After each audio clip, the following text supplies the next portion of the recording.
Mr. Metokur is the most famous internet troll, one that, through his 16-year tenure, has built up a reputation with his involvement in things like Gamergate and internet blood sports, or even just his exposing of Bathtub Ross. Why were you looking up naked kids in bathtubs in the first place, Ross? I thought, like, why not? Like, are you kidding me? Like, it is his coverage of marginal yet aggressive communities that has earned him his fame, and it is his personality that keeps people coming back. Totally not interested in two anthropomorphic robotic creatures getting each other gay pregnant. Because Metokur is highly elusive, he disappears for months on end, yet viewership is easily regained because none can fill his void. He is someone that is largely anonymous yet highly well known. Someone that publicly attacking him only emboldens his existence. Someone that lives in a destabilizing environment yet remains consistent. He breaks all the rules and somehow always ends up on top. And this is his story. In 2008, there was a crop-up of Jim81Jim accounts made on various websites. Through the profiles of this individual, much can be extracted. The nice thing about Stage 6 was you could upload a 5-hour video, a 10-hour video. They had like an adult-only section. You could have violence and sex, and they didn't care. It was a great website. And so when DivX, they wanted to get their codec pushed in Hollywood, and part of the deal with that and the phone manufacturers they were working with was they had to get rid of the website. And they couldn't sell it to anybody. Microsoft, other people wanted to buy it. They refused to sell it. So they just shut it down. So what happened was there was, a large community of people. We had like all these little subgroups. People are like in anime, video games, whatever, all these different groups kind of got like thrown out. So we all started making our own little websites and our own little groups that kind of reach out to each other. So a lot of the accounts are kind of in relation to that. From his Stage 6 profile, he introduces himself as James, and in his bio states he is 26 years old. That is where I get my handle from. Jim equals James. 81 year of birth, Jim, equals what the hell. One more time and you get Jim81Jim. This is the same handle I use on every site, so more than likely, if you see a user with it somewhere else, it is me, unquote. On the right-hand side, along with sharing his interest of an archetypical nerd, he shares that he lives in Minnesota. Then on this account, while the information is lacking in the profile, the website itself is a Minnesota's writers group, again confirming his location and desire to be a writer. The Minnesota's writers group, that was part of an English 101 class for an associate's degree. From these three websites, it can be concluded that Jim81Jim was born on October 9th, 1981. His first name is James. He lives or lived in Forest Lake, Minnesota, and has an interest in writing and is currently attending college. This, as it was back then, is all accurate as Jim confirmed this information to be true on later dates. The purpose of being able to piece this information together is both understanding who Jim is, but also understanding why this was a mistake because of the environment he was going to enter. I mean, I was fairly good about not having a lot of personal stuff up, and that's insane, right? When I'm telling you, like, my original username was linked to the college I went to. Nobody ever figured that out, right? Isn't that weird? That nobody ever took a minute to look through the website and be like, oh shit, this is an English composition class. But this is the school he goes to, right? Nobody ever did. I ended up getting doxxed initially, like back in the day during Gamergate. And I got doxxed not because I had like pieces of personal information out. Somebody hacked into my PayPal. As seen on his VO account, Jim made AMVs, or anime music videos. This one is titled Oran Gay Bar AMV. While this video is inaccessible, it is understood that this was unserious. It was made as a joke, as implied by the profile flavor text. Quote, I am me to myself alone, unquote. What's more, on his Stage 6 profile, he was uploading his prank calls as Mr. Roger and Joe Pesci. But that was not all. Hi everybody, this is Jim81Jim, and I decided to do a video because I'm frankly blown away. I'm blown away by the fact that this even exists. We're talking a half a page up from his donate button, begging you for money so he can keep this shitty little fucking site going. He's got an announcement talking about all the shit he just bought. I don't know what the fuck E for all is. I'm gonna guess it's got to do with video games or anime, because he's white and he's a virgin, and therefore anything he does has to revolve around those two fucking things. So here's a list of what he's bought. Transformers, Japanese PS2. Twinkle Star sprites for the Dreamcast. Snatcher for the Sega Saturn. Pretty Soldier Sailor Moon, another story for the Super Famicom. We need a group of people who believe in quality control and can do something about it. What happened to the Black Hatters? You remember those guys? The real hackers, the people who could really do shit, who could really affect change, just a snap of their fingers and shit changed. Please? Make it go away and then post a video response and make my day better. This is Jim81 Jim, preparing to stick a revolver in his mouth because he actually saw that this existed. That was a video on Spax 3, an infamous Sonic critic. Jim made the video in late 2008, likely with the intent of it being viewed by a pocket of people from the websites he visited, like 4chan or Metokur. If you're just doing it to fuck around and have a good time, and you're showing it to friends, you're showing it to people like in a community you're a part of, without any intention of growing a brand or making money or being considered, publicly acceptable, yeah, you're going to say all sorts of wild stuff. You're going to put in suicide jokes. You're going to show video clips that there's no way anybody's going to let you do it. And to be fair, too, at the time, YouTube really didn't care. So, I made this video as kind of an inside joke. It was just a response to the to the post that was in this thread. Like I had said, it was an inside joke. It wasn't meant to be anything more than that. But, over the last 6 months since I did that video, other people have come forward and they've done parodies, they've done spoofs, they've done all sorts of crazy shit. I've seen animated series, and I've seen rants, and I've seen just a lot of really clever shit out there that's funny. It's funny, it's entertaining, and it's good. And what happens to those people?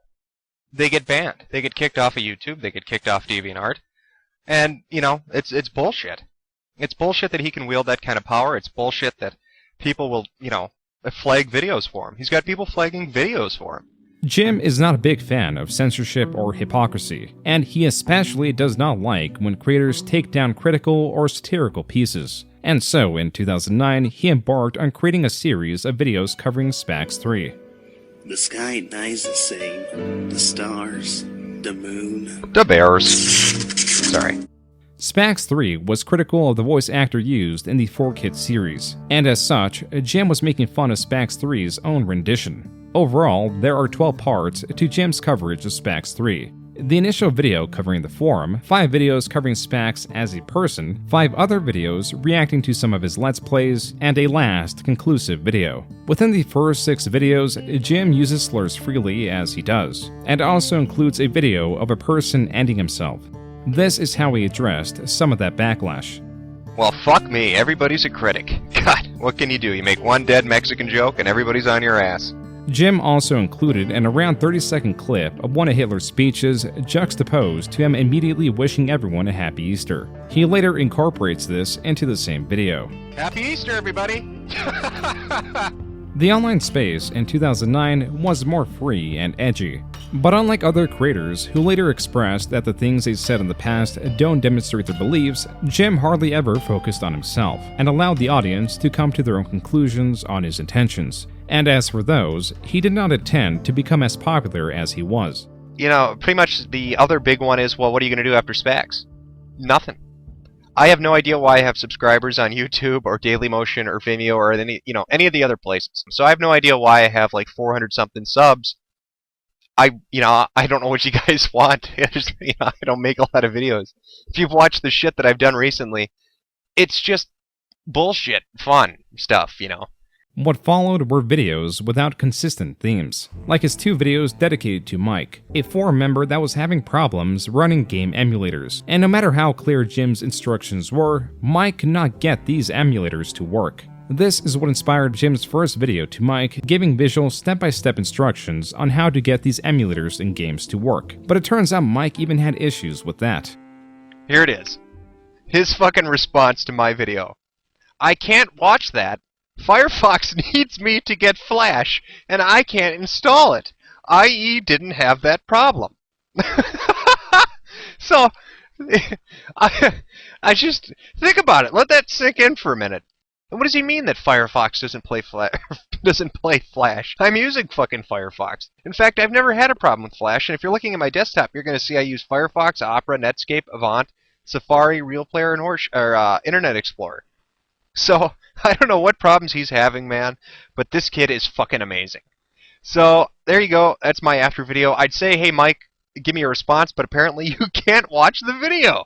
Jim is drawn to spaces that he sees as abnormal. He enjoys the absurdity in situations. So even though Mike did not benefit from these videos, Jim did because of how fruitless they were. But everyone has a line with what they deem too absurd, and Jim's line is life ruination.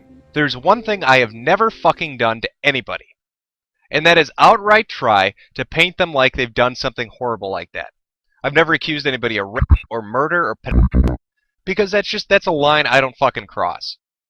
I'm not going to destroy your life in an attempt to get back at you for something. That's just fucked up. I'll screw with you, but I'm not going to go that extra step and try to fucking ruin you like that without backing that shit up with some fucking proof. What caused this uproar was a situation in the Transformers toy reviewer community. A situation where one group of people, including a popular reviewer in the space, were accusing a different reviewer of being a predator. But the accusers gave no evidence until pressed, and this was their evidence. So what he said is, the bee shoots its honey on the flower's face. Yeah. The bee shoots its honey on the flower's face. But this is what we're going to destroy somebody's life over? Is a fucking teenage boy hearing a bad sex joke? Are you fucking kidding me? While Jim was a troll at heart, there were times he would drop the veil to address something he saw as important. But for the most part, especially in 2010, Jim was set out on trolling and would lay out bait videos. These would critique communities rather than individuals. God, I had like hundreds of accounts. I just with different names. What I used to do is I'd make an account, and I'd set up a fake persona, and then I'd make bait videos, and I'd let it sit for like 3 years. Because eventually, a group would come across it and try to like get an easy kill on it. Victims constantly took the bait, one of which was a juggalo defending the insane clown posse. And then I get a response. He made a video response to me. This is fantastic. And his video response is it's just great. So he was inebriated. So to be fair, I've smoked some weed. And I don't mean, oh, hey guys, look, I'm a stoner. No, I mean I'm really high. Honest to God, right now, I'm fucking stoned. I think that evens the odds, because I want to be fair. Fair and balanced, like Fox News, guys. Jim also made bait videos criticizing the commentary community, and so came the responses. People like to make this kind of video content, therefore, you have got no right to say that they haven't got the right to make it. Do you think you're cool or something? No, I don't think I'm cool. Just really fucking good looking. Really, really good looking. That black and white image is, according to Jim, the only image of him out there. But most of what Jim states about himself is brought into question because he enjoys messing with people. But I was like, oh, yeah, by the way, do you know what my popular dancing channel is? And he's like, what are you talking about? And it's like, oh, yeah, I have it's like 300,000 subs. And like, they couldn't wrap their head around it, but people started going to look for it. I always found the idea funny to make people go look for shit. Though the thought is absurd, it is known that Jim had various channels. Some of the more prominent are Games Good Me Bad, Jim81 Jim, Midlife Jim, and the best known at the time, Internet Aristocrat. Where Jim often abandoned channels after a few months of use, this channel is one he came back to the most, though every now and then, he will revive a different channel for important updates. Games Good Me Bad here, and today I just wanted to tell you a big update. At 7:45 p.m. Central Standard Time, I'm going to be taking a shit.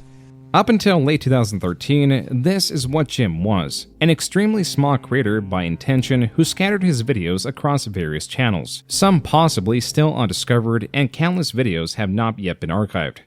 His shift in content came with the revisiting of the Internet Aristocrat. Where previously, his channel at most would have a couple thousand subscribers, now, with somewhat consistent weekly uploads, his channel was gaining popularity like never before. In addition to this, he changed his mainstay content. Instead of making videos for the purpose of trolling, he was now creating a series that looked into internet oddities or exposed sections of communities where their culture was far removed from the rest of the internet or even just their own communities. These came in the form of Tumblrisms, the Hugbox Chronicles, and internet insanity. The way Jim typically approached the Hugbox Chronicles was to give a broad overview of a community, then slowly focus on the strangest or most damaging members that often attempt to usurp the community to promote their own ideologies. And for Jim, censorship of discussion was always an issue. They become a part of the group, and then they subtly suggest their poison until it propagates and destroys. Imagine a virus injecting itself into a healthy cell and then spreading through the mechanism of the cell itself. That is what these people are. Special snowflakes are a pox upon any nation which allows them in and upon any group which will host them. Now you could watch my videos and you could say, I don't like what he says. He's abrasive. He uses language I don't like. He appears to be conservative, and I'm not. But at least we can have a conversation. It is true that Jim was massively hated, but also beloved. He hardly, if ever, addressed his critics in a serious matter, which gave them far less power. And that's how he built an audience who doesn't care about his political ideologies. They are there for the content. And as they do, Jim expressed his enjoyment of viewing for talent over political beliefs. And when he branched off from that to do the Colbert Report as the host, it made sense to me. I watched it for quite some time. I like his sense of humor, his style of delivery, his ability to get a joke across, and he played the role very well. He's a parody of a right-wing conservative pundit. And whether you're a conservative or not, you have to admit, he can be funny, and he can make a joke that will make you laugh, even if you don't agree with his point. The reason Jim was talking about the Colbert Report was because of a canceling that was attempted at the time. And tangentially, this sort of content was gripping Jim's channel. As was popular at this time, he was making videos on Anita Sarkeesian, SJWs, and other videos of those themes. This was Jim's role in what is known as Gamergate. What you're looking at is a copyright claim against a YouTube user by the name of Mundane Matt on a video called Hell Hath No Fury Like a Lover Scorned. That copyright claim was filed by Zoe Quinn, the person who is the subject of the video itself. Now, in the copyright claim, she had stated that he'd used a still image of her game, Depression Quest, which she's a creator of, and that she had ownership over that, and that's why the video needed to be pulled down, because it was infringing on her intellectual property. But the truth is, it had nothing to do with that. So her copyright claim had nothing to do with him using her intellectual property. What it had to do with was suppressing information from getting out. And that's something that's been going on now for the last 3 days since this began. Alongside covering the silence of creator Mundane Matt, Jim made a couple of videos covering Zoe Quinn's infidelity as told through her ex-boyfriend's testimony alongside the game journalist she had relations with who also covered her game. These videos skyrocketed in popularity, and not just for Jim. Being that Mundane Matt's video was removed, he became a point of conversation, and as such, the Streisand effect played its role and gave his channel popularity as he became more intertwined with Gamergate. Other people jumped into the fray, such as Milo Yiannopoulos and the Ralph Retort. These sorts of people were becoming the de facto figureheads of the movement, and with more ideologies and contentious individuals involved, whatever Gamergate was became even more confused and impossible to define. If you were to poll the room of people that were in that, or paying attention to it, you're going to get 100 different answers. I mean, you've got demographics from all over the internet. You had Reddit, you had Tumblr, you had 4chan, you had YouTubers, you had Let's Players. They all had different reasons for being attracted to it or being interested in it. I don't know what to tell you. Anything I say about it is going to piss off a group of people. If I give one opinion one way, the people that were in it are going to hate me, and if I give you opinion the other way, the people that were against it are going to hate me. There's no good answer I can give you that's not going to get me a metric ton of shit. With Jim saying his piece and seeing the confusion and the co-opting of the movement, he made an announcement. So realistically, I'm done. The channel's shut down. I'll pop up maybe in 6 or 7 months. None of you are going to remember what I sound like. You're probably not going to find the channel. That's just how I'd prefer it. I didn't like a large audience. And to be frank with you, the whole Gamergate thing is depressing. The saddest fucking thing about all of this is, it wasn't mainstream media. It wasn't multi-million-dollar corporations. It wasn't corrupt journalists. And it wasn't social justice warriors that killed Gamergate. Gamergate shot itself in the foot by becoming what they're fighting. And that is just too much to fucking handle. Like, outwardly, you're just, like, kind of trying to vanish, and, like, inwardly, it's like, hey, this is, like, my real reason kind of deal. Yeah, I threw it up on poll and on V, and I was like, this is why, these were Vokaroos. There was like 4 or 5 of them. So it's like a recording limit. But I was like, basically, this is what's going on. And I think somebody saved them and then stitched them together. Metokur in this video was both announcing his departure from Gamergate and the abandonment of the Internet Aristocrat channel. Still, not all was lost. Through his fame, or mayhaps charisma, he did manage to make a few friends during his tenure as the Internet Aristocrat.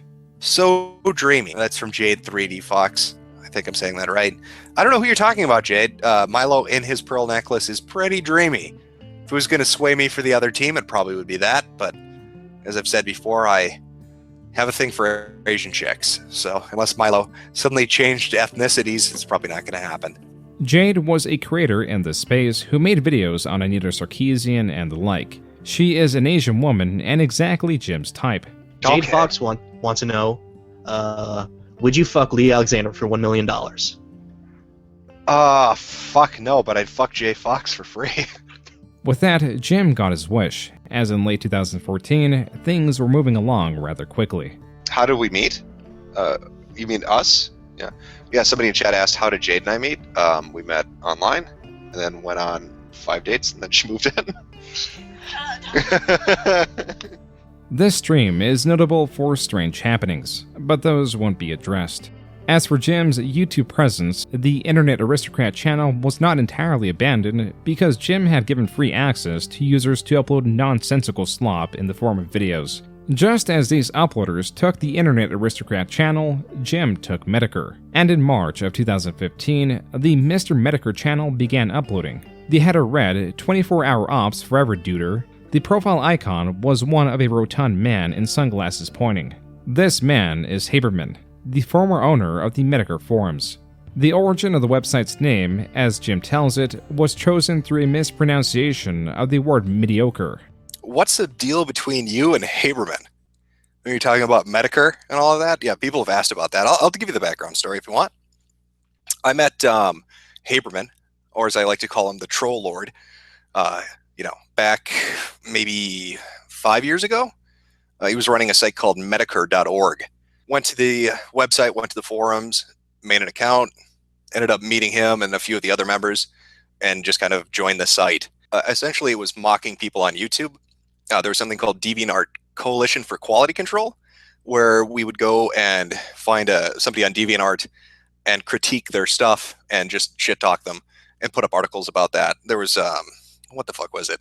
Metokur After Dark, which was we'd go to people's private amateur porn pages and basically do retsupraise of their porn videos. Retsupraise, as Jim describes them, are in essence reaction videos with an emphasis on smack talk. The Metokur website, now entirely wiped from the internet, was famous for its trolling plans, one of which involved creating a Half-Life 2 mod that recreated school violence situations for the purpose of getting national attention. Specifically, they wanted to get on Fox News to debate on the side that defended their project. At least, that's what they wanted Fox News to think.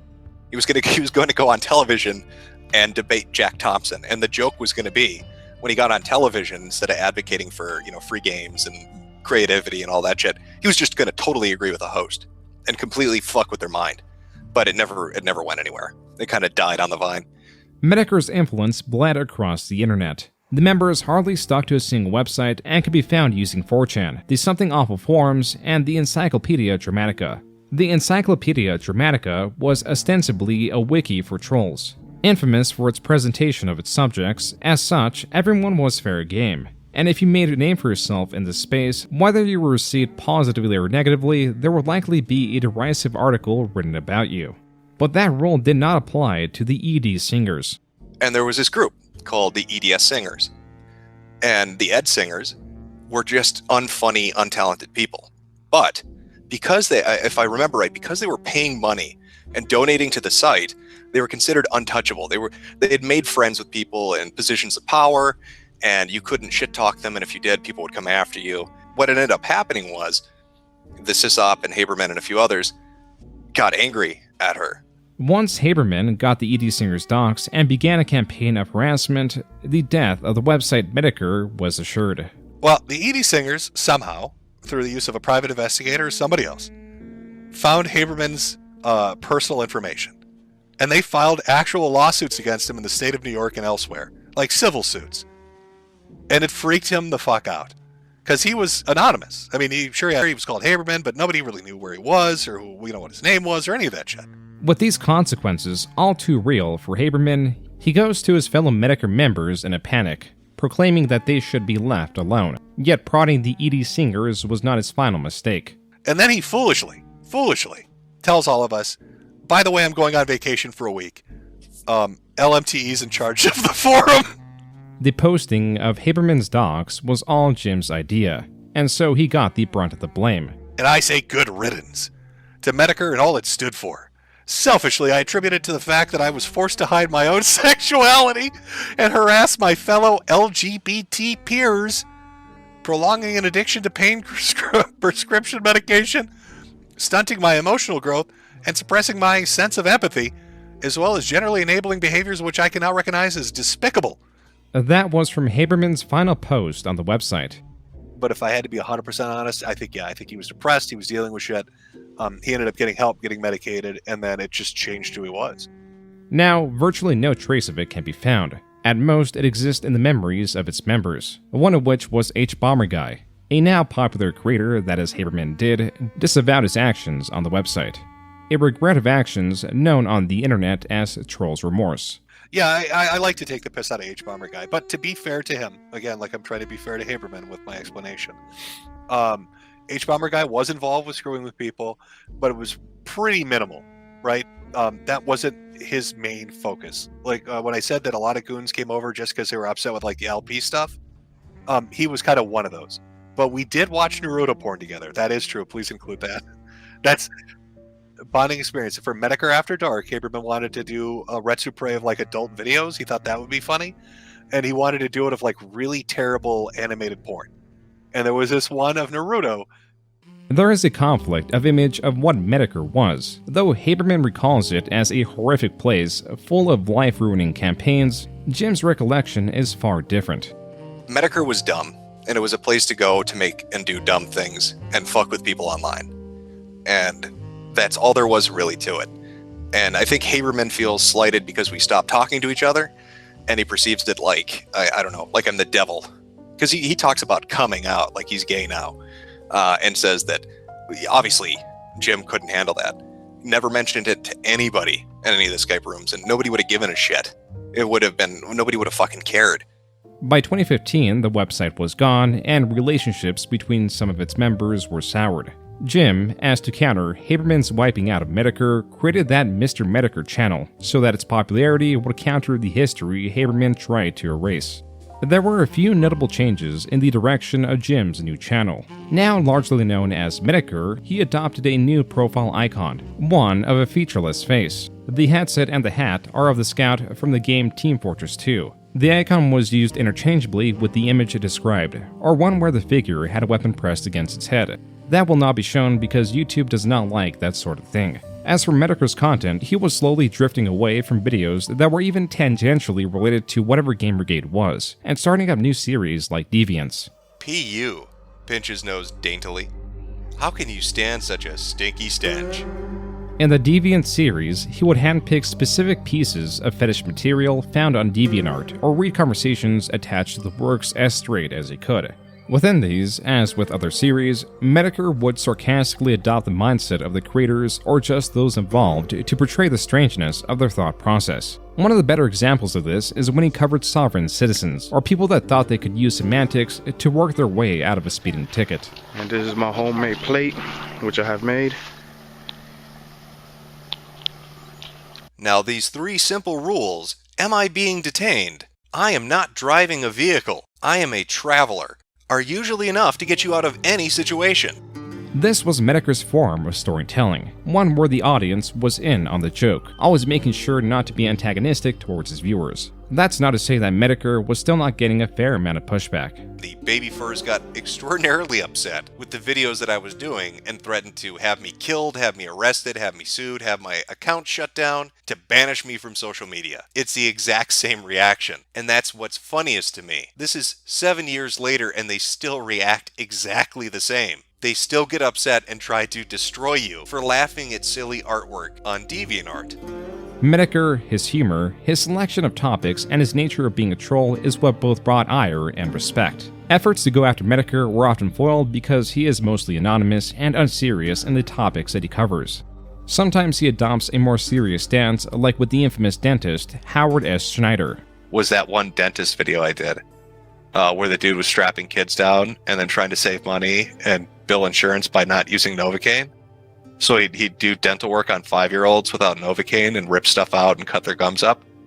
That was pretty fucking horrific. Yeah, I remember that video. That angered me because I had a dentist similar to that strapped me down when I was a kid.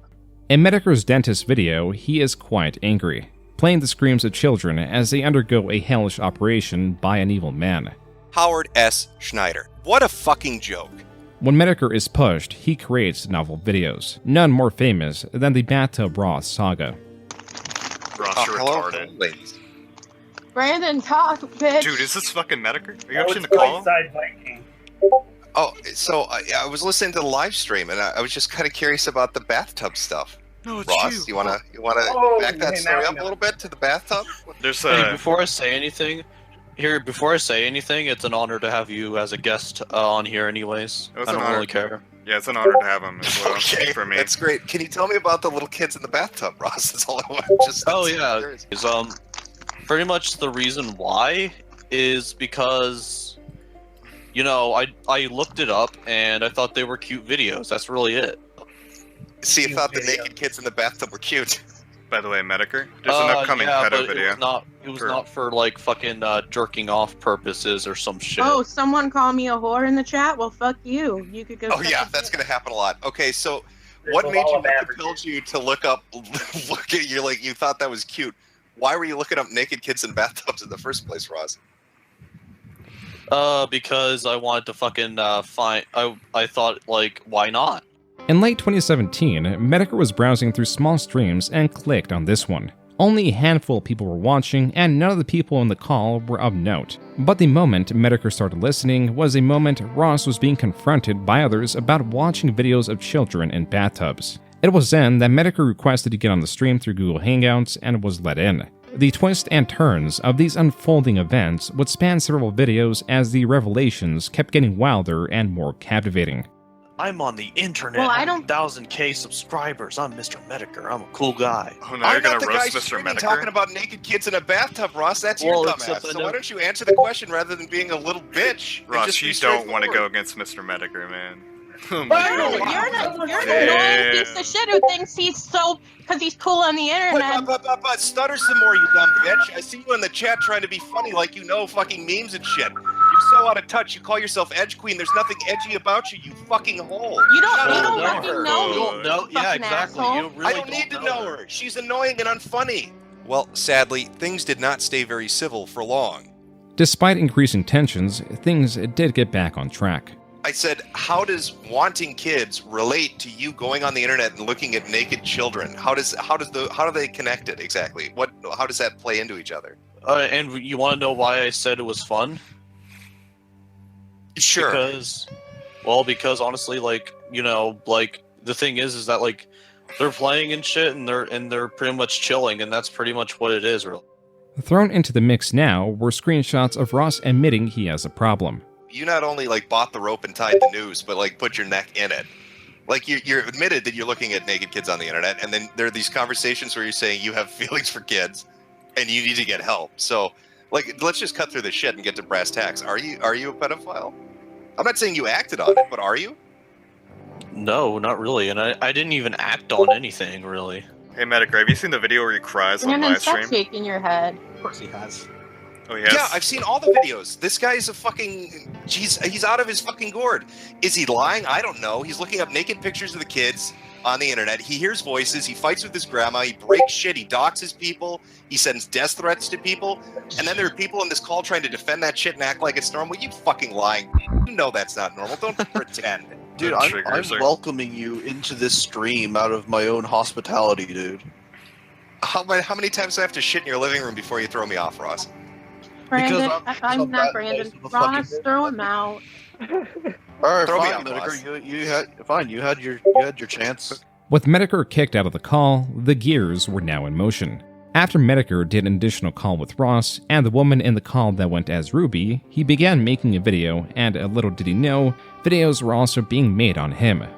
Oh well, I guess that's the end of it. Not really anywhere else we can go with it. I mean, his friends were being evasive, he was being evasive. I'll have to chalk it up to one of those weird internet interactions. Or at least, that is where it would have ended. If not for the fact that 10 hours later, I was put on fucking notice when this video went live on YouTube. Metokur, I suggest you back out before I contact YouTube and let them know that you're witch hunting a user, and that will permanently have you banned. That, your content, I mean, the fact that your intro is cringy as shit. So if you want to keep defending them and call Ross a pedo and witch hunt him, I'm glad they have your channel banned. Because, I mean, witch hunting is against QoS, and that's all they can do. That's right. Death himself, Nuclear Gamer, is putting me on notice. No more Salem of the internet for you, Jim. You can't hunt these witches anymore. And in case his message was not crystal clear, he put up another video to explain it further. Well, Metokur is going to get some serious legal troubles happening his way. Well, oh shit. I fucked with the wrong hombre. What was I thinking taking on the leader of a Call of Duty clan? I'm talking about the world-famous Deadly Strikers Elite Force. It has its own website, if you want to pay to visit. It has an amazing website. And Nuclear Gamer, their leader, was sure to tell everybody in the comment section that they were going to get arrested, hacked, doxxed, or even potentially get their asses kicked. Life ruination engaged. It was around this time that I decided to respond directly to Nuclear Gamer, king of the Call of Duty clan. You really fucked up now, buddy. So you got one choice. You can show the evidence, or I can get Interpol involved. I guess he didn't appreciate the sentiment, because not only did he lock the comment section and disable the ratings, he pulled down all the videos too. Even a third video, which I didn't have a chance to archive or download, but was basically the same as the first two, expanding on it and letting me know that I'm going to internet jail. There was an additional stream between Nuclear Gamer and Ross where the two doubled down on their aggression, threatening to get the police involved, though to what extent was unclear. I am a fucking target. Bandito and his band of elite super hackers are going to take my internet away forever. I'm going to get doxxed, hacked, arrested, and possibly killed because I fucked with the wrong individuals. Metokur, within the first Ross video, or rather Bathtub Ross as he was being deemed, summarized all these happenings, and displayed some other of Ross's infamous moments, like when his grandma was telling him to take a shower. Take your shower. Clean up. You stink. Jesus Christ. Not clean underwear. Put on some clean clothes once in a while. Jesus Christ. I would like you to wash your hair and put some soap under your armpits. Yeah, and then I'll decide what to do until then. People around you will thank you. There was also the time Ross admitted to defecating himself. Then you can come down here and have a real life and not live with your grandparents and have to be a fucking baby that shits his pants and gets fucking fed and shit and just plays games for the rest of his life. Maybe then, if you can do that. I stopped shitting my pants since I was like 11. It's not actually. It's fucking figure of speech, you dipshit. With Bathtub Ross gaining notoriety, he was starting to get more aggressive. You're probably noticing the timeline on this video is nowhere near done yet. That's because this TISM storm is just heating up. What follows are multiple days worth of interactions, where he and his group of friends begin to show more and more just how insane they are. Metokur goes on to detail Ruby's Little's fetish, as well as some tirades Ross went on with excessive threats of violence or just expanding on other aspects of himself. We can track you down and we can put you into the fucking red room, Neil. Again with this super hacker shit. They're coming to get you, Jim. We're gonna put you in the fucking red room. And if you're wondering what that red room, that red bandito is going to put you in, well, that's a creepypasta.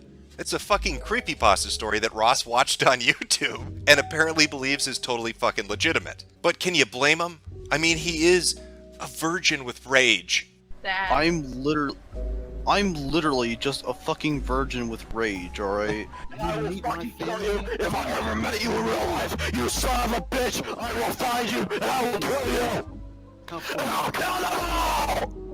That concludes Part 1 of the Bathtub Ross series. Part 2 summarizes the continued degradation of Bathtub Ross and his allies as they'd stream for hours on end, threatening anyone that dared oppose him. The pressures of such had Ross wanting to end it all, and so he quite literally drank Febreze. At least I was able to drink Febreze, alright? Unlike you fucking f***s. So, basically, my insides are lemony fresh. Now, I'm not sure if anybody's ever taken the time to look up the warnings that are on a Febreze bottle, but it won't kill you.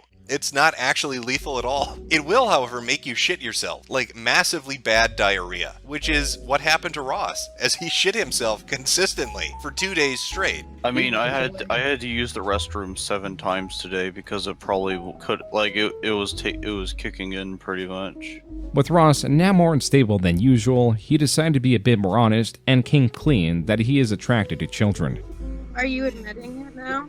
Yeah, I am. I tried hiding it, but you know, I failed to do so. I failed to lie to people, and I failed to hide it. So there you go. What were you lying about? Why did you want to lie? Why did you want to cover it up? Why were you lying? Because pretty much I just didn't want to face that part of myself. It's borderline pedophilia. There you go. Yeah, that's what I'm asking. Like, did you mean what you said? Like, do you have feelings for us? Yeah, I do need to seek help. On top of this, Ross was also admitting that in the past, he wanted to take certain violent actions at school. Not just for borderline pedophilia, but also for bloodlust as well. I was literally fucking pissed off that people were bullying me at high school, so therefore I wanted to fucking shoot up the school. No, you're not hearing that wrong. That's Ross talking about fantasizing about shooting up schools. Now, Ross being Ross wanted to immediately turn this into a pity party. He wanted to make it about him. He wanted to say how he's been bullied and how people are just misunderstanding him. And when he was called out on that, he did what he always does. He read. And then people are gonna celebrate, and then people are gonna fucking be unified against me, and then Ross, they'll be done. Stop it. Yeah, Stop with the pity party. Jesus Christ. No, it's not a pity party. That's Yes, it is. That's what's Shut gonna up. happen. That's exactly That's Shut what's up. gonna happen. That's what's Shut gonna up, happen. Ross. So there you have Ross, a self-admitted borderline pedophile with bloodlust issues, who has repeatedly made death threats against other people, who's engaged in dangerous behavior, who's talked about hurting children and shooting up schools, admitting this publicly on the internet. If I were to look for a parallel for who Ross reminds me of, I would say it was Nick Bate. Now, Nick Bate is a person I did a video on years back. He was a weird individual, an autistic individual, and repeatedly, for years and years and years, he talked about his attraction to children and tried to play it off as normal and that he was not a threat to anyone. Metokur closes this second video by bringing up a different person he covered in the past that had the same tendencies of Ross, and that, though there were interesting aspects about these obscure individuals, they can also be dangerous and their words should be taken seriously as to avoid tragedy through their hands. For several months, this story through Metokur went untouched. It was about 6 months later that he delivered the third and final installment. In here, Ross is now denying that he had an interest in children and claims he was forced to admit a falsehood. Metokur and the audience at large was not convinced. Just because I told you, literally, verbatim, I am a pedophile, does not mean that I am a pedophile. You need to get on my level of literacy. There were additional developments, and Ross admitting through a leaked Discord conversation that he wants to assault an ex, and also admitted to using emotional manipulation. But even this wasn't the reason that I decided to do a part 3. I want you to buckle up. I want you to batten down the fucking hatches, because what I'm going to drop on you should unnerve you. You've heard the statements from Ross. You've heard the things that he has said. You have an idea of what his character is, and if you watch those first 2 videos, you really have an idea of just who Ross is. But it's something he said, not only in the video he himself put up, but in the secretly recorded Discord conversation that really fucking caught my ear. How dare I? You know, what do I know? I'm just, you know, a guy who's extremely, you know, a terrible human being. I shouldn't be around kids at all. Oh, wait. Never mind. I actually am around kids to this very day. Never mind. Take a minute to ruminate on that.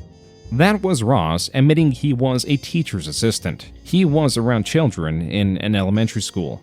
The whole fucking thing is that they don't, like, check me in my background or anything like that. Oh, man. Of course. Who needs background searches for teacher's aides that only volunteer 1 day of the week through community service?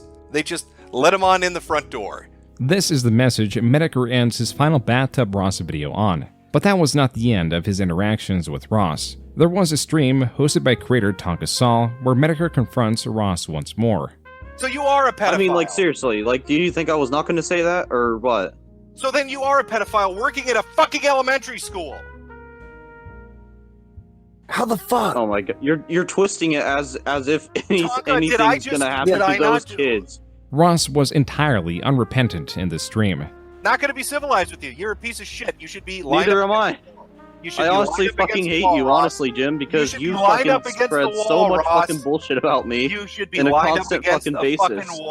Even though, like, the police interviewed me, Jim, and they said I'm not a pedophile. Oh, they interviewed you? You said you are! So you didn't tell them the truth. Yeah. Then?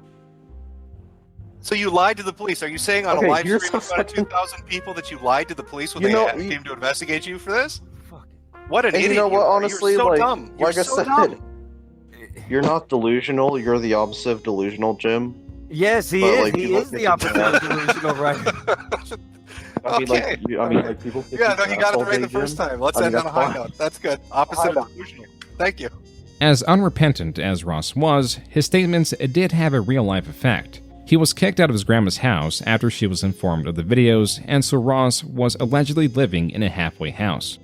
But the like the weird twist on that is, it turns out one of the guys that was really anti-Ross and wanted to see him go to jail for this, ends up getting convicted and put in prison for like 60 years. For I think he raped his little sister. Jonathan Ross never got jail time. From what I understand, he got put into like a, I don't know what it'd be exactly, like a home, a reform house. So I think eventually the state stepped in and they're like, we got to do something with this guy, and they put him in some kind of halfway house program for a while. Where he is now, I don't know, but he went to something for a while. That is how the Bathtub Ross saga ended. And there were always plentiful amounts of topics for Metokur to cover. Now more so than ever, because in early 2017, he launched his Patreon. Has this been your longest op, using YouTube for 10 years and now monetizing? Yeah, this has been my grand plan, really. You know, when you think about it, it makes perfect sense. Create multiple channels over the last decade, allowing them each to get up to a point where they become popular, and then closing them down, all leading to this one moment. It was a very long operation, but I think I planned it out pretty fucking well. This Patreon was the first and only way, at least for now, that Metokur was making money online. He had refused to allow advertisements on his videos and stated that he would keep it that way. Yet this was getting some pushback, in part due to him being a critic of those that overly monetize their presence on the platform, among many other things. One of the larger gripes was creators not adjusting their releases to reflect their increase in revenue, as Metokur was now trying to adhere to a weekly upload schedule. And for the most part, he delivered. Sometimes he even uploaded an additional video. But when he failed to do so, this video of Metokur, now changed to portray him as a target, would crop up. Because they're that fucking stupid. I could make it up. I could completely blow smoke up their ass, and they would fucking love it. This video, like any other used against Metokur, had virtually no effect on his image. Viewers were now more engrossed with this old, yet new thing that was rearing its head around. You're Jim, right? You're the Jim? Yeah, I'd be the Jim. The Jim, okay. That was the streamer Destiny being introduced to Metokur. The two debated on various political issues for about an hour and a half. Metokur is overall seen as the victor in this stream, as it is remembered as Metokur's intuition versus Destiny's intellect. Metokur also had the upper hand because he did not take any hard stances. Even so, Metokur, now understanding Destiny a bit more, would go out of his way to interact with him. Hello, I heard there was an Oompa Loompa meeting going on, so I wanted to join in. Oh, wonderful. We've got Metokur. This is the here, Under 4 Feet Tall Club, right? Did I jump into the right stream? That was a Google Hangouts that hosted various online political commentators, including Destiny, who is not very tall, as Metokur enjoys pointing out. Nick, Theron, Metokur, anything you want to talk about? No bullshit. Not in particular. No, I'm good. I mean, if we're opening it up to just different topics of conversation, Destiny, what brand of stilts do you use? Because I've been That was a nice one, dude. curious I love it about when that people for a literally use a cartoon avatar, build their entire personality around a That's actually really funny. Get to me, off man. your high horse. That's really good. You got any more there in your little book there? I know how long you've Little been book. into this. Are you You're, sure that's not you're yours? real excited I here to borrowed go. it Keep from going, you, my the dude. little book. What cartoon picture did you use to represent yourself for this conversation, buddy? 3 homosexual men. So You should appreciate it. That's pretty funny, dude. You should appreciate it. 3 game. Hilarious. You're a riot, my man. Metokur interjects only a short amount for the next 30 minutes and lets the serious topics be debated before honing in on Destiny once more. So, does anyone want to make any final statements, final points to wrap up this hilarity? Yeah, I'd love to, if I can have a minute. Excellent. Go ahead. I just wanted We're a little to... short on time, so keep it fast. I will. I just wanted to ask the little guy, are you still suing girls on the internet? Ooh, I actually am not able to talk about that publicly at the moment. I'm sorry. But You're suing somebody for hurt I can't feelings? speak about Really? that. Under advice of counsel, I'm not supposed to talk about that right now. I'm sorry. Can I just a quick comment? I appreciate the conversation. I really do. I love all of you. Even Nick, except for Mr. Metokur. I hate you. And no bullshit. I hate But you Lauren, too. I hate you too, Mitch. This was the old that was new again. It was known as IBS, or Internet Blood Sports. As opposed to physical blood sports, the internet once allowed beratement of one's opponent on their history, ongoing controversies, unsubstantiated rumors, and physical features. Nothing is off the table, as the overall goal is to win this war or roasts. A form of this conflict can be traced all the way back to 5 years prior. It's called Battle Camp, an interactive website where audiences get to vote whether to keep the person on or not. It's the need to outdo one another. There are many reasons why this community of creators, who are mostly made up of current or former political commentators, were easing towards IBS. One of which could be that their bread and butter, the peak of whatever Gamergate was, or even just the 2016 election had passed, and so had interest in many of these figures that tried to keep the candle burning. Separate from IBS, Metokur was broadening his videos to target some of these figures. As for the ones involving themselves in IBS, Metokur points out the main 3 channels hosting this sort of content. 3 of the main channels that have really popped up to promote this would be Andy Worski with The Worski Show, Tonkasa with The Morning Kumite, and Baked Alaska with The Baked Alaska Show. These are 3 different individuals. Their channels are hosting this as a format to go forward with, and it's been met with a very positive reaction from the audience.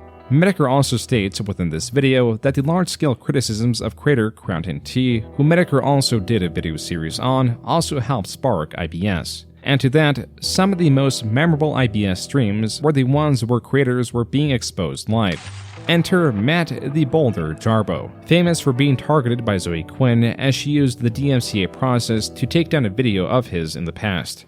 You can see Matt talk about this from time to time. He'll bring up the fact that Zoe false DMCA'd him, that he's sort of a big deal. He was there at the beginning, just an innocent YouTuber being abused by a bigger individual. How horrible must that feel? How fucking awful must that be? This made Jarbo quite popular in 2014 during the height of Gamergate, but now in 2017 he was getting attention for the same reason, only he was on the other side of things. 6 years ago, I made some stupid puppet videos called Pulley the Polar Bear. They were an attempt to be super edgy and ridiculous. Not the best representation of who I am. Dumb jokes have a way of coming back to bite you in the ass. The infamous Pulley the Polar Bear video is one where Jarbo, through a puppet figure, says the word of the day is the N-word. After the video's rediscovery, as Metokur stated, Jarbo removed it from his channel. But mysteriously, other channels were finding it difficult to show the footage. Oh, well, what do you know? It looks like Ethan was going to do a stream and talk about it. He was going to have people on and they were going to talk about Mundane Matt's Pulley the Polar Bear video. Let's pull up some footage of that and see what happened. This video has been removed for violating YouTube's policy on hate speech. What's going on here? It couldn't be the Pulley the Polar Bear video, because just looking at the archive, you can see it survived on YouTube with all the algorithms and people watching it for 6 entire years. So if it was defined as hate speech, Matt would have been struck with a strike long before Ethan Ralph showing it on his stream would have been struck with a strike. And so people began to put forward what their theory was on what exactly happened with the stream. It's Mundane Matt's fault. I just want to outright say that. There's no way. I'm 100% certain Matt did this. As was tradition, they got Matt on stream to hear his side of the story. Jim, I understand what you're saying. And I've actually publicly stated this on Twitter a couple times. There was a time period where people were making videos like Godwinson and Dame Pesos, and those videos did come down. I did not have anything to fucking do with that shit. Somebody's going out there and flagging this crap, and I swear to God, I have no idea. I've publicly said on multiple streams, stop doing it. I've tweeted, stop doing it, and people keep doing it, and then I keep getting blamed. Jarbo attempted to pin the blame on a troll, flagging videos that included him to make him look bad. If you look at his Twitter, it's a daily thing almost. Every month, Mundane Matt's talking about it. Denial after denial after denial. The poor bastard just can't catch a break. And as for that coincidental timing of him being there to give an explanation of why he didn't do it, right after the stream was flagged, well, there's a reasonable explanation for that as well. Mundane Matt is really Minecraft Matt. The fucking quarry king. Because I wasn't home when I got it. I was on my way to go like pick rocks, literally. We found a dude in the middle of fucking nowhere who's giving away boulders. Rocks are fucking expensive. I'm just going to put out my statement, go run this errand, pick up these boulders. I went down and picked up boulders today. He was just doing his normal afternoon activity of bringing his child with him while he went to collect boulders off the side of the road. You know, a typical activity that we all engage in on a weekly basis. I can't tell you how many fond memories I have of growing up with my parents and having them take me out on a boulder hunt on a Wednesday afternoon. Alongside the strange excuse Jarbo was providing were the various channels that were being targeted that made fun of Jarbos such as Dame Pesos and Godwinson. And throughout the stream, Jarbo continued to deny he had any hand in the flagging of their channels. The one thing protecting Jarbo was that this was not a DMCA or a similar form of a Content ID claim, as when that process is initiated, it shows who pulled down the video and YouTube is involved only minimally, as this is a legal process. A flagging, however, is something anyone could do, and is done to bring attention to YouTube of content that could be breaking their community guidelines. But perhaps, it may be possible to find out who exactly flagged a video. There is a way you can show your reporting history on YouTube. I'll link it in the chat. So if you didn't do it, it should have nothing in it, correct? Oh, the plot thickens. Uh-huh. As was brought forward on the stream, there is a way to check a flagging history. This has to be done through a channel owner, and while the other participants of the stream were showing their own flagging history, Jarbo was eerily silent. You're taking way too long, Matt. You're guilty as fuck. Take a screenshot. Look, we want to see what you reported, all right? Stop fucking around. It's been like fucking 8 minutes. Jesus Christ, Take a dude. screenshot and show him. No, I'm sick of you lying. I'll send you an image because, look. No, just okay. No, wait, I want to hear this. All right, okay. Yeah, go ahead. No, go ahead. Okay, let me preface this by saying. Go ahead. That I can get angry. Uh-oh. Matt got a little bit angry. I wonder what that could mean. What could he have possibly done? I'm innocent, guys. I haven't done what I'm accused of, but I might have done something else. I wonder what that something else is. Let's stay on topic here, boys. Yeah, let's stay focused. I'm really interested. I think I'm just like Elsa up there. I have a lot of tabs open, but I have. Thanks for reporting. But nothing on. Now wait a minute. Nothing on that. That's just, what the fuck? So I have been in a not the best place mentally. And now wait a minute, Matt. No, Matt. No. The discovery of Jarbo being the source of the flagging was only half of his destruction. The second half was going back and looking at all the excuses he made and his involvement with Candid. I bought a house, Jim. I'm having a kid, Jim. That's why I have to flag videos on YouTube. I'd like to remind you that Mundane Matt is a man who wrote a fucking book on how to handle the internet. He sells a book on Amazon. Well, sell is being generous. He gives it away for $0 and there's still no takers. The advertisers, his fellow YouTubers, the skeptic community that seemingly was a large part of this marketing push. And Matt was a part of that. Let's talk about free speech and the Candid app. Notice how there's no disclosure up top. These people are part of a community that are skeptical. They're free speech advocates. They don't lay down. They don't take it up the ass. They're there to defend you, unless you're putting a $10,000 check in their pocket. And then fuck you, am I right, Harmful? When Harmful would release a video talking about Candid or poking at Matt on social media, Matt would then in kind respond and tell him he was basically crazy. The point Metokur is making is that Jarbo was also part of the promotion of this app that was, in a way, weaponized to counter opposition of it, even though it should go against their core beliefs. Working with a company whose business plan is to censor and fuck them over. And not just them, everybody else. This was all covered in Metokur's The Ballad of Mundane Matt video, and a good example of how blood sports could progress ongoing feuds. But as was becoming more and more the case, certain feuds that should have only amounted to banter were taken far more seriously by their participants. There's a term that's existed on the internet since, well, the internet itself has existed. It describes a certain personality type, a character most people would encounter on the forums that they might frequent or image boards they might visit. It's a special kind of individual. Somebody who's easily quick to anger, who lacks the ability to banter or joke with other people. When forced into a corner or a situation in which they cannot win, they will inevitably fall back upon the position of wanting to kick your ass. You triggered, my dude? You sound pretty triggered. Oh, I'm triggered as fuck. I would fuck your face up so bad. Oh shit, I'm sure you would, my dude. You sound so mad right now. Oh god, you sound so mad, dude. Oh, I'm mad. I would fuck. Oh, you sound so triggered right now.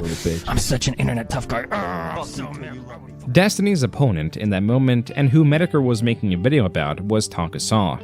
That behavior has existed within him, on the internet, for at least 7 or 8 years. Every single person he would encounter who would eventually throw up a roadblock to his bullshit would sooner or later receive a challenge to fight him in real life.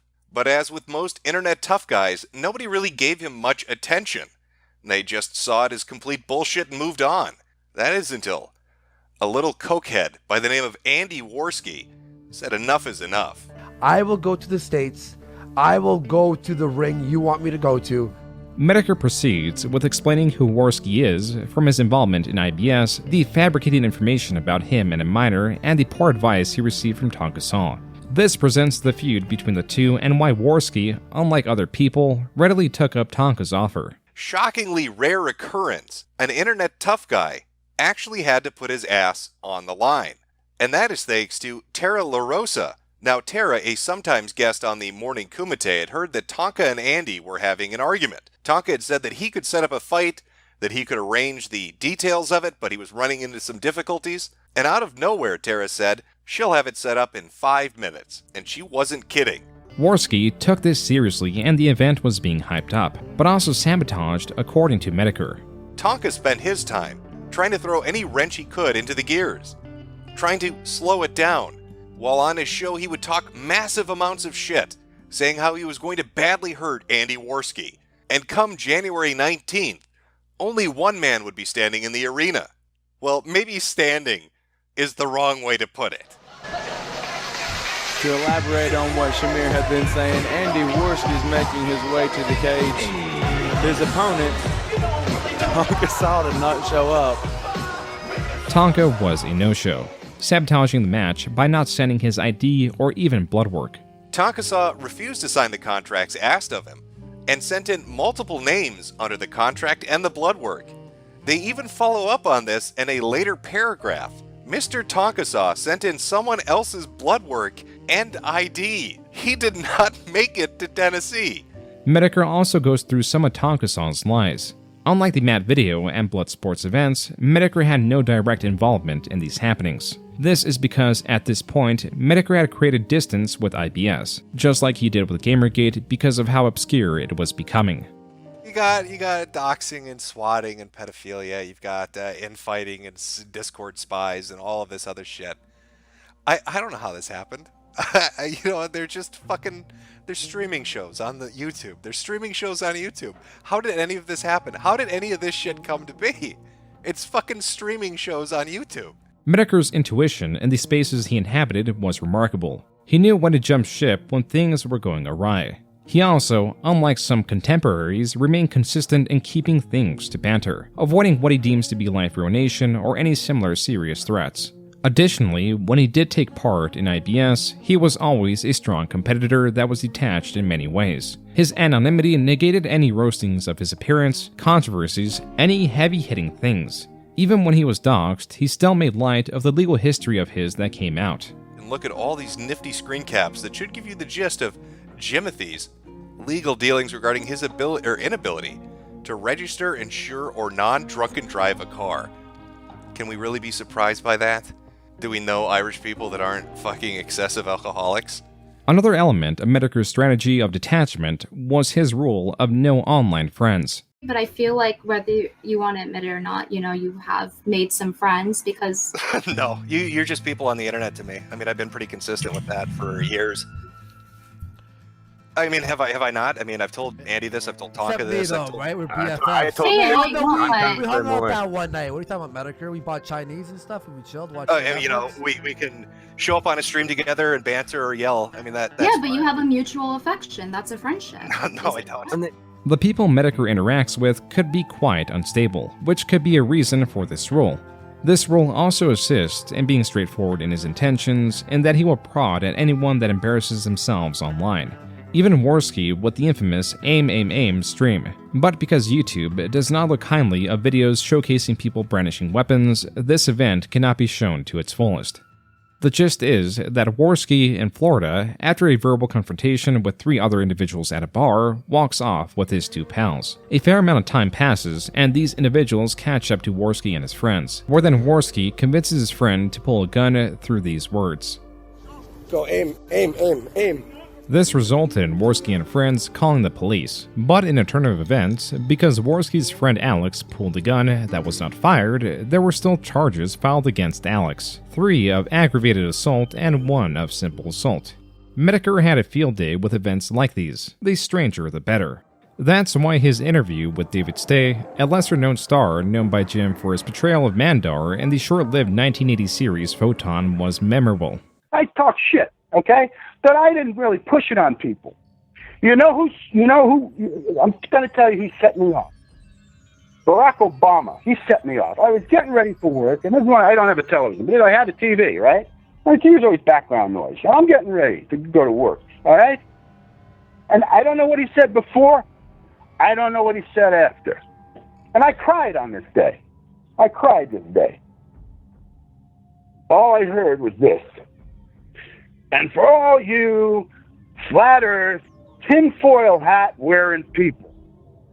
And I looked up, I said, what the fuck did he just say that for? I said, why would he say something like that? And you know what I found out that day, pal? There was actually, I have nothing to do with it. But there was an actual flat earth society. And I wasn't fucking alone.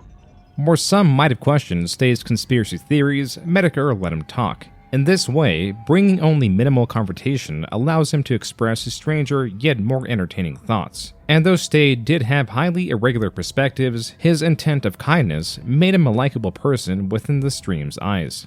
I'm a man that just cares. And I care about everyone. And I want to make a hot damn difference on this hot damn planet. It doesn't matter how many people. And that's my goal in life. So tomorrow, do the right thing. But just compliment somebody, man. From Bloodsports to leaving Bloodsports to covering events around Bloodsports and continuing his Mainstay series, this is what Metokur was from 2017 to 2019. But trouble was brewing. So the Patreon thing happened first. That was from the Transtastic Tales videos I did. So I did a video that I knew couldn't go on YouTube, so I put it up on BitChute. And somebody at Patreon saw it and didn't like it, and that was the end of my Patreon, and that's why. And then I started getting, I got a strike on one of my videos. I can't remember what it was, but there was a strike on one of my YouTube videos, and I was like, okay, this is, they're going to try to just completely shut me down. So my idea was, they can't, like you were like, oh, I can't be doxxed because I'm already doxxed, right? My image is out there. So I was like, well, you can't strike my videos if I don't have any videos. Yeah. So I took down all my videos, and I was like, now let's see what you're going to do, Susan. Hi, Mr. Metokur. Oh my god, so formal. They even called me Mr. During a recent review, our team of policy specialists carefully looked over the videos you've uploaded to your channel, and we found that a significant portion of your channel is not in line with our partnership program. As of today, your channel is not eligible to monetize, and you will not have access to monetization tools and features. So let's go find out exactly what the violation was so I can learn from it to become a better content producer on this amazing platform. Account status currently ineligible for monetization. Here's why your channel wasn't approved. Reused content. I'm going to look through all my videos to see which ones that weren't compliant with this specialist that works for YouTube. They must have seen something I overlooked. Where can I begin my journey? I know. I should go look at my uploaded videos and just start going through them one by one. Oh, wait a minute. I don't have any fucking uploaded videos. Quote, so I woke up today to a few videos that were yanked on my YouTube with the typical warnings about rules violations. But what makes it even more insane are the choices. The We Was Kings video, which was pretty popular and aimed at laughing at the Kemet and Black Israelite communities and had been up for 3 years. I tried appealing it and within 15 minutes got a response saying the strike was valid and the video wouldn't be reinstated. The other video was a minute long in length with me dubbing JonTron back into ukulele, and at that point I stopped trying, unquote. At the bottom of this community post, Metokur states this is why he deleted all of his videos, because even if unlisted or made private, YouTube will still use whatever content to apply strikes and take a channel down, as they did with the channel Mumkey Jones a year prior. As for Metokur, though his strikes were likely done to eradicate his channel, there was a shift in content during this time. As Metokur mentioned, How the Sausage is Made was uploaded to BitChute and not YouTube. The video covers the surgeries and is highly graphic with nothing left censored. This is a video on a mostly partisan topic, presented graphically and more serious than his other videos. After his channel was demonetized, the next month, still uploading on different platforms, he uploaded Slip and Slide. Bad things don't just happen at once. The worst of the worst damage that can ever happen to a group of people or to a society is a death by 1,000 cuts. It's incremental changes, almost imperceptible changes, argued only on their singular points, taken out of context of the bigger picture, that allows you to reach an endpoint where the National Guard are coming to take your guns and your son is in a dress getting fucked by a pedophile. That video was about homosexuals. And I know there's nothing more that people fucking hate. Like, I get this, because I run into this too. Where you're watching a channel and you really like the fucking content, right? And you're watching all the series, and then suddenly they come in with their hot political takes. And you're like, please, dude, come on. You're fucking killing me here. So I tried my best to keep it minimal, but I never hid that I'm more of like a kind of, conservative. Just from an audience perspective, I tried to keep it like focused on the series, but every once in a while I'd get like a hair up my ass and want to do a political thing. And so Slip and Slide was kind of like my take, or what I saw as where things were kind of going. And I tried to sum it up as best I could. And I think a lot of the points that I raised were pretty fair considering where we are right now. There was something more aggressive going on within Metokur's content that started and stopped within those two videos. And there was something going on with Metokur that was only getting worse. They've given my household a gift that we've been dealing with for a month now. We'll call it the tuberculosis fairy. So, it's just been interesting. Don't leave your house if you're in Minnesota unless you have a fucking hazmat suit. In 2019, his health, specifically his immune system, had not improved. To add to these stresses, in late 2019, after being demonetized, he began a new career path. As you can see, I'm by the interchange on the outskirts of town. We've got some gridlock going on, bumper-to-bumper traffic, but what a beautiful day. We stuck in that gridlock. Pristine skies ahead. Not a rain cloud in sight. Visibility so clear, in fact. You can even see Susan writing me that check for the money she owes. You're gonna fucking pay me. Metokur, as his Stickman weather reporter, even covered horrendous traffic accidents. Oh my god, Ken. Ken Studio, can you hear me? There's a driver veering all over the road. I don't know what he's doing. Oh my god, look at the speed that he's going. He's got to give it's 100 miles an hour. Oh my god, look at the size of those flames. I can smell the bodies burning, Ken. It smells like cooking pig out here, Ken. One of the survivors, they're coming over towards me. Sir, are you okay? Oh my god, his skin is just falling off his body. There's smoke everywhere, and he's dead. This change in content was part of a strategy. And I'm like, okay, I'll play along. I'm going to do weather videos. I'm going to do weather videos where it's just my voice, and I do stick figure drawings in MS Paint, and there's nothing you can do about it. And it worked. I got remonetized, and my channel came back. He fell back on streams as his mainstay content, but these were inconsistent and often months apart, and then for more than a year, there were no streams. The answer to his absence could be found on his Twitter. In 2020, he revealed he has indolent lymphoma. Here, Metokur is stating he is losing approximately 3 pounds a week. Ended up going in to a dermatologist who took a look at my scalp. Was like, yeah, that's a tumor, let's do a biopsy. And it started off with obscure things that didn't really connect into the cancer. So I lost my appetite for 6 months and dropped about 45 pounds, couldn't eat, and then had like a weird pancreatic attack where the lipase level is just through the roof, and then the next day it's back down to normal. Kidneys started acting weird. They're getting weird creatinine levels. They're getting weird adrenal gland readings, and then it just goes back to normal. Metokur has cancer, but not exactly, and has an autoimmune disorder, but not exactly. The continuous struggle was trying to get an exact diagnosis, but his symptoms were as severe as they were constantly changing. No, there's been some questions about my health. I'll get that out of the way as quickly as possible, because who wants to hear depressing things? Yes, I did get sick. Yes, I am still sick. Going through the clinomics program at Mayo to try to figure out what it is. For those of you unfamiliar with what clinomics is, it's fucking research medicine. So that's always fun. Now, I know that some people have called into question if I have cancer or not. I heard that Mersh said that. In fact, you might want to be careful, chat. I also heard that Mersh told people if you donate to me ever on any live stream I do, he's going to be very disappointed in you. Mersch is a creator who was assisting in putting forth the idea that Metokur was faking his illness. In a space that is highly paranoid, these rumors do tend to float around, especially when money is involved. To that extent, Metokur was promoting his merchandise, specifically his hats. He had been selling his iconic 4 out of 5 stars hats off and on, something that started to raise funds for a potential lawsuit that never formed. But now in 2021, being inconsistently monetized on YouTube, this was his main source of income and why he is referred to as a hat salesman. Quality fucking hats, ladies and gentlemen. Buy a hat for your hat. Buy a hat for your hat.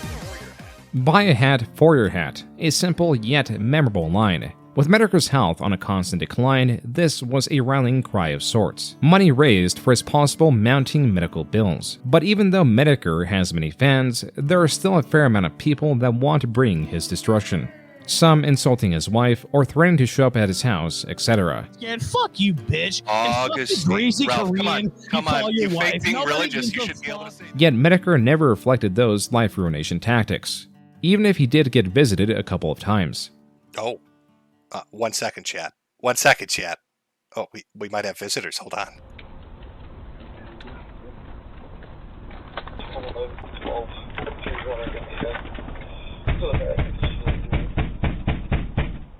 Not all visitors were unwelcome.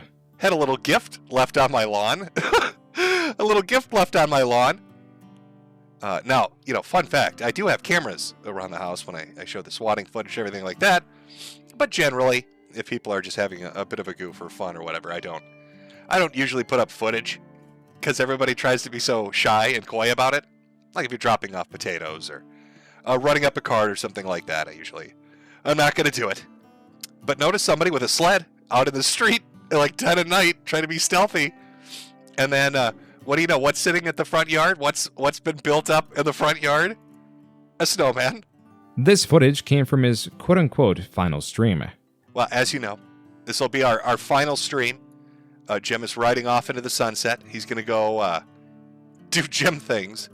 Metokur did plan on this being his final stream, but it was only the final stream of 2022. We last left off with my Truman Show exit. I was, pretty clear that I was going to die. Had everything set up. I was looking, what would you say, resolute? But to catch you up, chat, on why Jim has crawled out of his fucking coffin for the time being, it's to sell you beautiful fucking hats. We all love Jim's hats.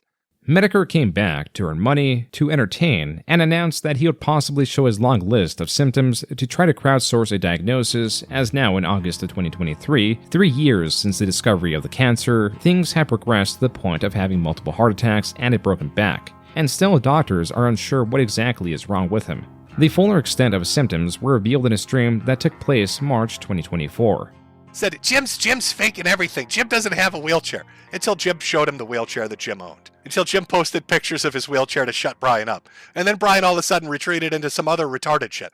So I'm really looking forward to finding out what Mersh is going to say as we go through this.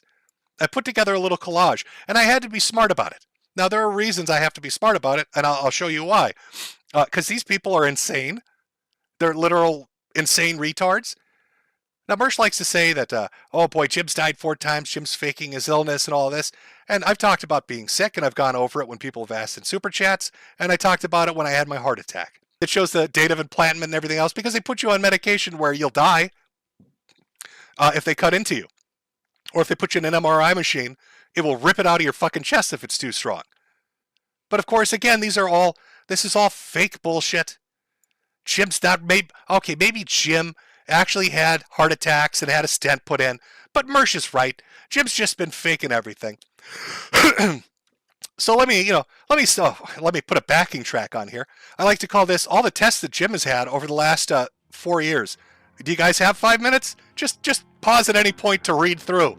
The scroll of tests done on Metokur goes on for around 3 minutes. There are also the newly revealed health issues Metokur has to deal with. From cancer, hypertension, hearing loss, osteoporosis, heart issues, severe inflammation, and rib and back fractures. Now, I know, too, you've also asked the question, boy, why won't you die, Medicare? Well, I know Ralph asks that all the time. He maybe has a legitimate reason, because we fucking hate each other. You, I don't get so much. But you ask things like, why won't I die? And we've held 4 funerals for you. Why are you streaming? Why aren't you spending your time differently? I'll tell you, it's very simple. I swore to myself when I started getting sick and when I knew I was going to die that I would set it up so that my wife wouldn't have to deal with that. So that when I die, they can throw my ass in an oven, cremate me, scatter the fucking ashes, and everything's on autopilot. That she's set up to be fine. That she's taken care of. That there isn't a weight hanging over her head. I'm sorry that I'm taking too long to do it, or that I'm sticking around to sell a few hats. But, it's part of the responsibility of being in a marriage and having, people survive you. It's one of the reasons I didn't have kids. My dream for my life was very, very middle of the road. Most people who become like YouTubers, I want to be famous. I'm going to meet all these fucking people, these TikTok sluts, and drive Lambos and do all that shit. My dream for my life, whether it was through YouTube or other means, was to have a normal suburban house, have a couple of pets, be married, and have some kids. That was it.